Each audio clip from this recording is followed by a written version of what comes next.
Bonjour, bienvenue dans l'atelier C'est pour toi. Aujourd'hui, je vous parle de produits pour vous permettre de imperméabiliser vos tissus, les transformer, les cotons en coton enduit ou d'autres tissus, de pouvoir mettre un film vinyle dessus pour les imperméabiliser et les protéger. 2 produits, aujourd'hui, le Heat& Bond qui est un vinyle à coller au fer à repasser, et l'Eau-Di-Cote, qui est un gel-colle imperméabilisant. Pourquoi 2 produits? Parce que, on peut avoir, des besoins différents, envie d'une finition différente, et puis surtout, tous les tissus ne se prêtent pas forcément à l'un ou à l'autre produit. Il y a un autre produit dont je vous parlerai dans une autre vidéo parce que je n'ai pas encore eu l'occasion de le tester. Ce sera le Flex Magique, qui se colle aussi, au fer, hein, comme un flex, et qui aurait donc les mêmes propriétés qu'un vinyle au fer à repasser comme celui-ci, mais apparemment qui serait plus performant, mais à tester. Donc on en parlera une prochaine fois. Là aujourd'hui, donc je vous parle de Heat& Bond. Heat& Bond, malgré son nom bien anglais, on le trouve facilement en France. Alors ne me demandez pas le prix, je ne m'en rappelle plus. En plus, je l'ai acheté il y a environ 2 ans à la boutique d'Annika, donc le prix ne serait sans doute plus le même. On le trouve aussi, je crois, sur Amazon. Donc c'est un produit qu'on trouve facilement. C'est un vinyle qui existe sous 2 finitions, finition brillante, finition mate. J'ai acheté moi la finition mate. Donc c'est en rouleau de 2 yards sur 45 cm à peu près. C'est assez facile d'emploi et surtout ça se prête bien à tous ces tissus que vous ne pourriez pas utiliser avec l'Eau-Di-Cote, ou alors où vous avez vraiment envie d'avoir un film assez épais au-dessus de votre tissu pour imperméabiliser. Ça a été le cas pour l'utiliser sur des tissus comme ceci, hein, qui est du... je ne sais pas si on peut l'appeler du jacquard, mais c'est donc les tissus chinois que je trouve jolis, très sympa, très coloré, avec des fils d'or, d'argent, comme vous pouvez le voir, et que j'ai voulu utiliser pour notamment créer ce genre de panneau. Et donc ce panneau était destiné à être le devant d'un sac. Sauf que je me suis rendu compte que ces tissus, si vous avez un ongle qui accroche, le tissu s'abîme immédiatement. C'est assez fragile. Donc pour un sac, je me suis dit que finalement ce n'était pas une très très bonne idée. Il fallait que je puisse protéger. Donc j'ai essayé en premier lieu l'Eau-Di-Cote.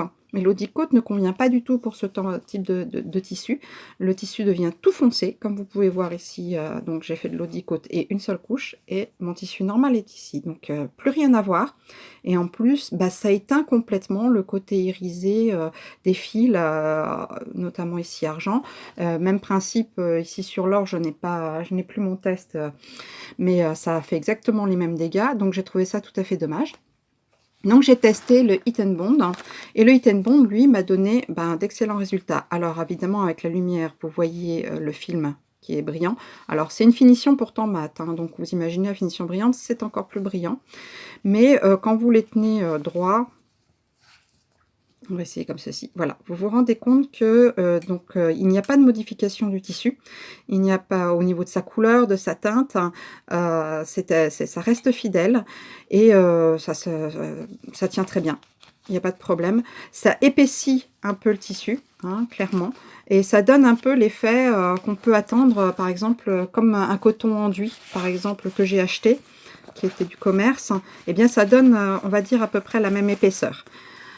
Voilà, c'est facile à employer. Donc ça se présente sous forme d'un film donc transparent vinyle, qui est sur un support papier. Donc le principe est très simple. Vous prenez votre tissu, vous posez votre pièce de vinyle, vous la décollez, ça se colle. Alors là, ça colle plus trop bien, hein, sur mon support, parce que je m'en suis déjà servi pour plusieurs représentations, on va dire. Voilà, normalement ça se colle comme ceci. Et ensuite, vous repositionnez votre morceau de papier par-dessus, le côté papier grillagé de votre côté, et vous repassez pas, vous posez votre fer 8 secondes. À fer moyen, pas trop chaud, sinon ça fond, ça brûle, c'est foutu. Donc éventuellement, faites des petits essais, avant de vous lancer, sur votre pièce définitive parce que, vous pourriez avoir des surprises. Alors 8 secondes, moi je fais 8 secondes sur le dessus, je laisse bien refroidir sans y toucher. Je retourne ma pièce et je fais 8 secondes sur le dos. Je laisse de nouveau refroidir et je refais encore 8 secondes sur le devant pour être sûre de mon coup. Et c'est ce que j'ai fait sur mes pièces, voilà, que vous voyez ici.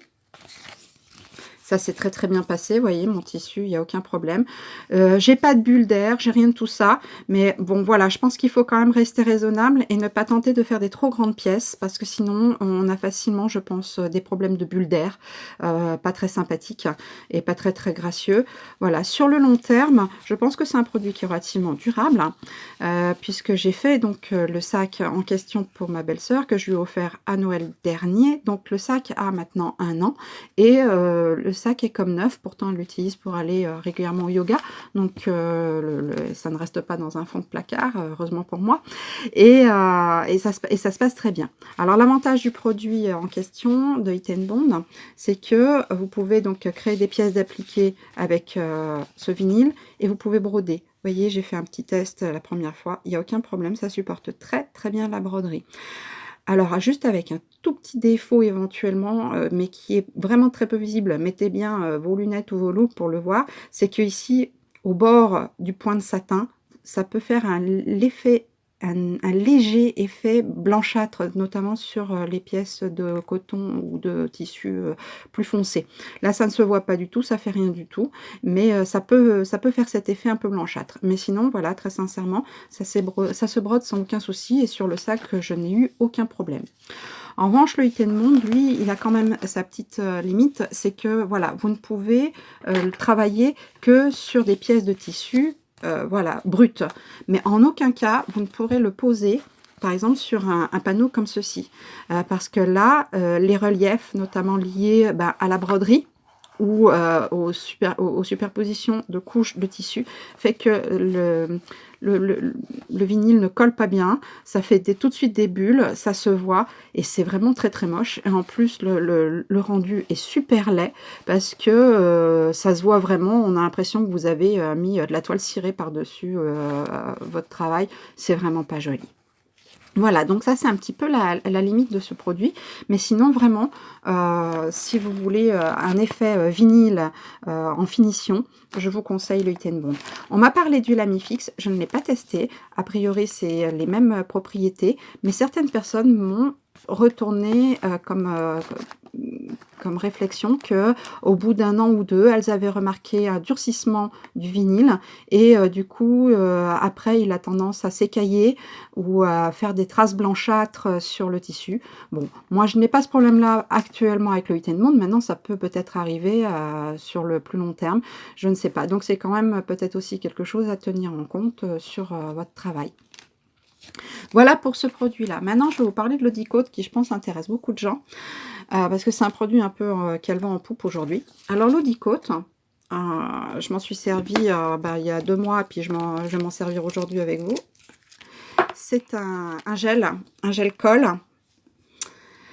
Donc, il est imperméabilisant. Il est transparent. Ça, c'est vrai. Il est sans acide, sans solvant et sans odeur. Alors, le sans odeur, oui et non. Ça sent quand même un peu quand on met le produit et l'odeur n'est pas spécifiquement super agréable. Maintenant, c'est pas non plus entêtant, en tout cas pas à mon niveau. Et l'odeur disparaît quand ça sèche. Il n'y a pas de quoi, enfin moi je n'ai pas ressenti de malaise avec, et pourtant je suis assez sensible sur le sujet puisque je supporte pas certains produits d'entretien pour faire le ménage, ça me donne la nausée comme le Silibang, enfin voilà. Donc oui, je vais pas dire qu'il n'y a pas d'odeur, mais honnêtement, il n'y a pas de quoi non plus en être à ce point incommodé. C'est quand même un produit donc sans acide, sans solvant, donc c'est quand même plutôt bien. C'est facile à travailler parce que c'est un gel qui coule pas, c'est assez épais, mais il faut aller vite. Donc vous aurez quand même la limitation aussi, au niveau de la taille de vos pièces. Je ne me vois pas, par exemple, travailler sur un grand morceau, de 1 m², par exemple. Je pense que là, j'ai travaillé en plus grand. Ce sont ces pièces-là qui font environ, 35 centimètres de large sur, 25 centimètres de haut. Je pense que c'est déjà pas mal. J'ai pas eu de problème particulier, mais comme il faut travailler assez vite parce que ça sèche assez vite, je suis pas convaincue, qu'on puisse faire de trop grandes pièces. Alors, au niveau de la teinte, c'est vrai que pour moi, je n'ai pas remarqué de changement de teinte. Par exemple, ici, vous avez devant, je vais en mettre qu'une peut-être, parce que là, voilà. Vous avez devant le morceau qui n'a pas été audicotée. Hein, et en dessous, vous avez ma pièce que j'ai audicotée il y a 2 jours. Et comme vous pouvez le voir, au niveau de la teinte, c'est exactement pareil. Il y a juste que là, le coton brut, on va dire, il ne brille pas. L'autre, bah, évidemment, il brille. Mais vraiment, la différence de teinte, si elle existe, elle est vraiment très légère, très minime. Alors, ça n'est pas toujours vrai. Par exemple, ici, j'ai fait avec ce tissu-là, j'ai fait de l'eau d'Icote, et par exemple sur ces tissus foncés, effectivement, le fond bleu foncé, bah, il est plus foncé avec l'eau d'Icote que sans eau d'Icote. Maintenant, je pense que par exemple sur la vidéo, ça fait plus foncé que ça ne l'est en réalité. C'est vraiment pas non plus très violent comme changement. C'est pas un changement radical de teinte, hein. C'est, je pense, voilà, une teinte légèrement au-dessus, plus foncée. Mais voilà, par mesure de sécurité, je vous conseille de faire un test quand vous voulez utiliser ce produit, toujours sur un petit morceau avant de vous lancer. L'eau d'Icote, donc, ça se met en 3 couches. Un pot comme celui-ci fait 250 millilitres. Et a priori, d'après le fabricant, on fait environ 2 mètres à 2,5 mètres carrés, 3 couches. Alors, on m'avait vendu, moi, ça, une quinzaine d'euros, peut-être un peu moins sur le salon Création et Savoir-faire, je crois il y a 1 an, voire 2, avec cette petite raclette. La petite raclette est très pratique, mais si vous ne l'avez pas, vous voyez bien que ça ressemble tout à fait à une carte, une vieille carte de crédit, une vieille carte ou une carte de fidélité plastifiée, ou même il y a des cartes de jeu, je pense, si vous avez des enfants, vous pourriez vous en servir. Donc voilà, n'achetez pas quoi que ce soit en plus, et normalement elle est offerte avec. Si elle ne l'est pas, vous trouverez facilement à la remplacer. Alors j'avais essayé moi les premiers avec uniquement l'aide de cette petite audiclette. Ça m'a pas trop convenu, enfin j'ai eu des résultats on va dire corrects, hein, c'est pas le problème, mais je me suis rendu compte que c'était pas si facile à étaler avec l'audiclette, et que finalement le plus simple et le plus rapide, c'est de poser le produit, de l'étaler avec un pinceau. Alors vraiment, acheter le pinceau, vous voyez, fibre synthétique, les trucs 1er prix. Et ensuite, on racle et on lisse avec l'audiclette. Je vais vous faire une petite démonstration. Je vais porter aussi des gants, et je vais travailler sur une vieille chute de toile cirée. Parce que comme ça, j'abîme rien. Parce que surtout, ne faites pas ça sur un plan de travail ou un truc auquel vous tenez, ou votre tapis de découpe auto-cicatrisant. Sinon, vous allez pleurer, parce que l'eau d'Icote, je vous dis, ça sèche assez vite. Et même en lavant derrière, il y a des résidus qui restent. Et alors pour les enlever, c'est un peu galère. Donc je vous conseille sincèrement d'utiliser du jetable, hein. Donc vous voyez ici, j'ai 2 pièces. J'en ai une que j'ai thermocollée avec mon molleton thermocollant, et une sans rien. Il faut savoir que si vous voulez mettre de l'eau d'Icote sur un tissu, et que ce tissu, vous devez le renforcer avec un thermocollant, il faut absolument poser votre thermocollant avant, parce que après, comme ça ressemblera techniquement à un tissu enduit, eh bien, vous ne pourrez pas mettre votre fer assez chaud pour coller votre thermocollant. Donc là, en l'occurrence, j'ai déjà fait mon molleton thermocollant. Ici, j'ai rien, parce que voilà, mes 2 pièces sont pour un même ouvrage, mais à des destinations différentes. Voici, hop là, mon Eau-d'Icote. Alors, il faut que j'arrive à rouvrir. Voilà. Donc, vous voyez, c'est un gel qui est blanc, qui est un peu translucide. Comme vous voyez, c'est un gel très épais, qui ne coule pas. hein. Donc, on en met bien sur son pinceau. Alors, pas 3 tonnes non plus, hein, il n'y a pas besoin, mais il faudra juste bien enduire votre tissu. Alors, je vais faire un à la fois, hein, parce que je suis douée pas à ce point-là, surtout en ayant une caméra juste devant. Voilà. Donc, je commence par mettre donc, le produit au milieu et je vais étaler vers les bords. Alors, on pense bien à étaler, mais en débordant, hein.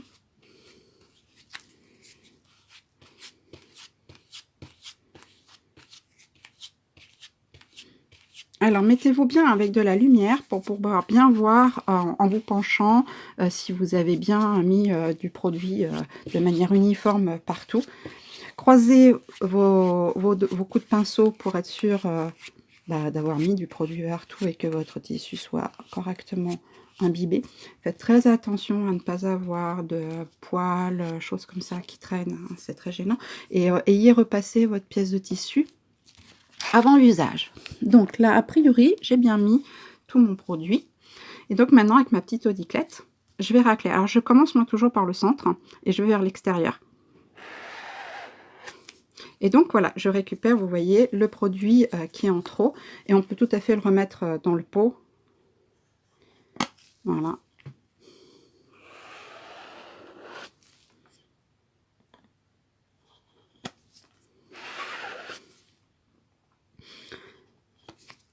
Alors, à savoir que l'eau-de-côte, contrairement au vinyle à repasser, ne donne pas de texture à votre tissu, à peine en fait. Mais si votre tissu était fin, ben, votre tissu restera fin.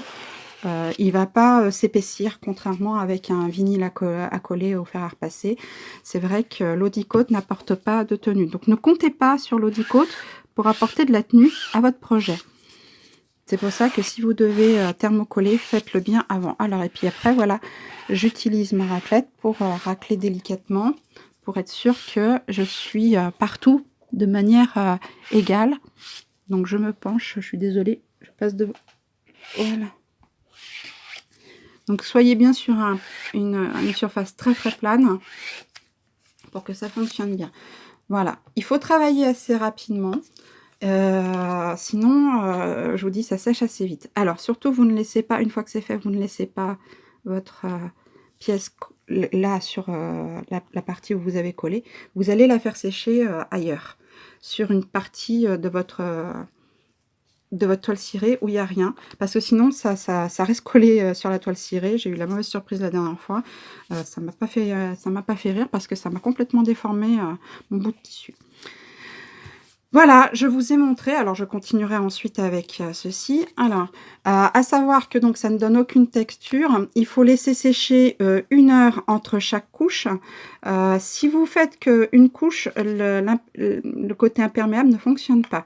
Ça devient vraiment imperméable qu'au bout de 3 couches. Donc vous laissez sécher 1 heure entre chaque couche. Et vous pouvez, au bout des 3 couches, comptez facilement. Alors, ils vous disent 24 heures. Moi, je me rends compte qu'au bout de 24 heures, ça continue un peu à me coller au doigt, la surface du tissu. Donc, je vous conseille vivement de laisser au-delà de 24 heures, 3-4 jours, votre tissu sans y toucher. Celui-ci ne me colle plus aux mains, mais et encore, je sens quand même encore légèrement, et je l'ai fait il y a 3 jours. Donc, alors que celui que j'ai fait il y a 2 mois, franchement, non, là, il colle plus du tout. Et je pense que c'est mieux de bien laisser sécher pour pas être ennuyé au niveau du travail couture. Sinon, vous allez avoir des problèmes, ça va coller à votre pied de biche, etc. C'est très inconfortable. Sinon, que dire d'autre? Que vous pouvez tout à fait broder par-dessus. Il n'y a aucun problème. Vous pouvez coudre. Il n'y a aucun problème aussi. Vous pouvez aussi broder votre travail. Par exemple, si je voulais faire un monogramme là. Et audicoter après pour protéger aussi votre audicote ou votre broderie, peu importe laquelle. Mais sachez que si vous utilisez du fil métallisé, ça va être un problème. Donc, n'utilisez que des fils soit de coton, soit des fils de polyester, mais pas des couleurs or, argent, choses comme ça. Ça les éteint complètement. Hein. Donc, pareil, là, faites un test et éventuellement, dans ce cas-là, ne brodez qu'après avoir mis l'audicote sur votre pièce de tissu. Ne brodez pas avant. Voilà, j'espère que je vous ai aidé et que vous pourrez utiliser ce produit comme moi, avec beaucoup de plaisir pour pouvoir transformer vos propres tissus, à votre goût.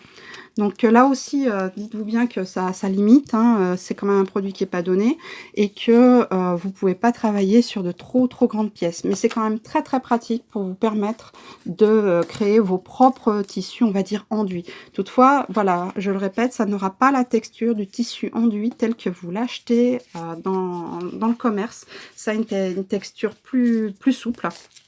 Et au niveau de l'odeur, très sincèrement, il y en a plus après, ça sent pareil que le tissu enduit. Voilà, je vous souhaite une très bonne journée, je vous remercie de m'avoir suivie. À très bientôt.